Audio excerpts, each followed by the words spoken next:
Hey guys, sorry for the wait there. I was busy ordering comics for next week, actually, amusingly enough.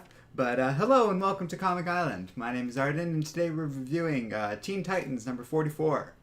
So this was an interesting story overall. I picked this up because I reviewed the Robin 80th anniversary issue a while back. You can check that video out just looking through our archives pretty easily. And one of the stories in that anthology book was all about the current goings on of Damian Wayne. It seems as though Damien's kind of gone off a bit of a deep end and is basically doing whatever it takes to punish criminals, imprisoning them himself, brainwashing them, and even trying to kill them, as what appears to be the start of this book, where Damien is standing over KG Beast, fully prepared to kill him. So that villain gets saved by Wally West, and the rest of the Titans are confronting Robin, who kind of easily knocks them around while Wally flees. Robin manages to escape, and that's the start of this book. Before I get into like a full review of this thing, I will say I quite enjoyed this book on the whole, though there are some concerns I'll probably talk about as we get into a more in-depth review. On the whole, it was a pretty entertaining read with a lot of fun artwork, little moments of action, and as my first little taste of this current team and iteration of the Teen Titans, I quite enjoyed it on the whole. So this issue was written by Robbie Thompson, with Javier Fernandez doing the artwork, Marcelo Maiolo doing the coloring, Robert Lay doing the lettering. It's so I kind of went over the start of it, and that's pretty much a large portion of the issue. After that, we kind of cut into little snippets of Batman basically discovering what has happened with Damian Wayne.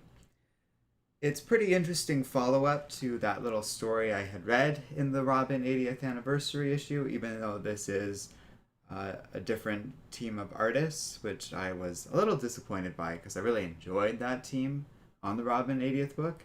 That doesn't really matter because this creative team does a good job. We then cut to a bunch of villains who are basically victims of Damien, and they've hired Deathstroke to sort of handle this. So not a huge reveal because, like they say it in this book. Well, if you want to take down and kill Teen Titans, who better than Deathstroke? So their reasoning's pretty sound there.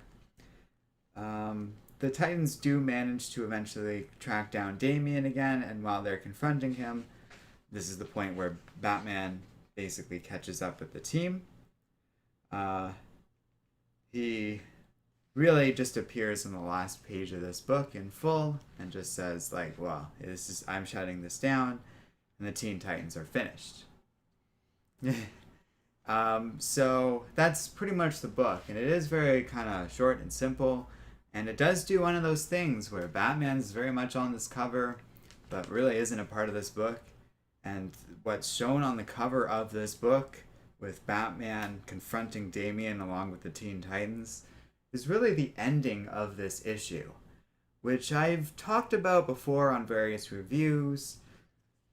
A lot of viewers, and myself, tend to look down on this. It's a bad habit that really the cover should more be the essence of this book, which is more of the Teen Titans confronting Damien, and the stuff between Batman and Robin feels like it's going to be next issue more. Tevye says, thanks for joining us, and he says, I hate this direction so much, so why are they making Damian Wayne into a villain? Yeah, I have mixed feelings on that personally, because on the one hand, I think that, like, a lot of this stuff's been done before. We've had Batman and Damian Wayne kind of square off before, as far back as the Grant Morrison era. While a lot of this stuff is kind of questionable, Tevye seems dead set against it, but on the other hand, I personally feel that there is entertaining aspects to this. And I didn't hate this book. As a whole, it wasn't an unpleasant read, and there are interesting elements at play here. But I do have trouble contending with a few major points of this book, namely, it's not that exciting to see Deathstroke show up in a Teen Titans book, or at least that's how I feel. And then there's that stuff about like, well, like, where are we going with Robin's character here?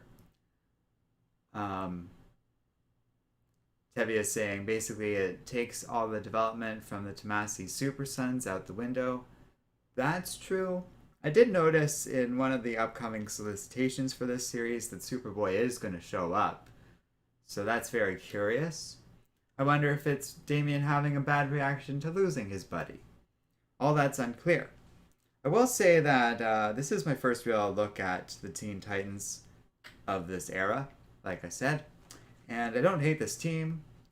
Like I said, I have kind of go back and forth about this whole Robin business, but the team itself seems pretty solid because we have kind of like new takes on a bunch of familiar characters like Arsenal and Kid Flash, while Roundhouse and Crush are relatively new to me. So it's like a new mix of a team, and I quite like that. I don't know. It feels like I liked a new chapter, and I liked how these characters were written here.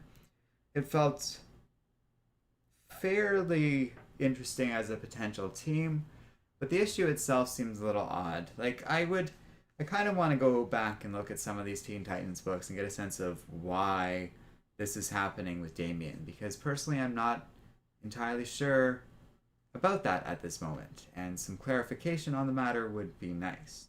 Tevye is saying, didn't Deathstroke get killed off? I don't know, that sounds vaguely familiar, but I guess not. He has like a differently colored weird eye patch at the moment, so that's something. It's like glowing white, so yeah. Tevye is saying, personally I found this team to be so boring and not interesting. However, Crush, Lobo's daughter is interesting. Yeah, it depends on how they're used, right? So this is my first real take on them, and I think certainly this team could be used better.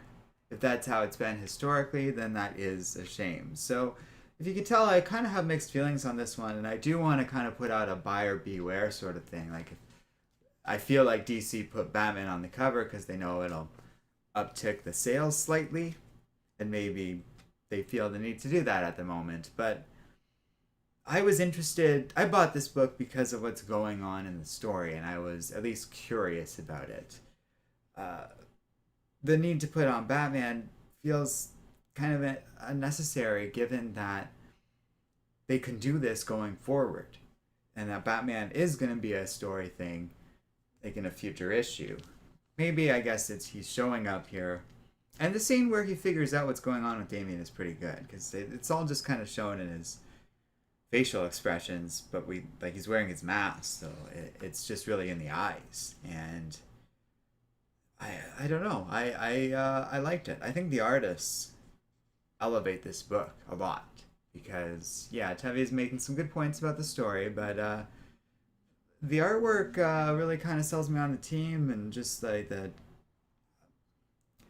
ability for the like Fernandez and Mayolo to tell a story. There's some excellent coloring here too, which I really quite like. That sells that Batman scene quite well. Tevye says there's one team member missing, and that was Tajin, but then he says, "Oh wait, she left after they defeated her brother." Okay, yeah, when you have teams like this, there's two directions that writers will take. You can either kind of focus in on classic characters and explore that a bit, or offer new characters and new ideas. And it's kind of neutral what effect that has on the story.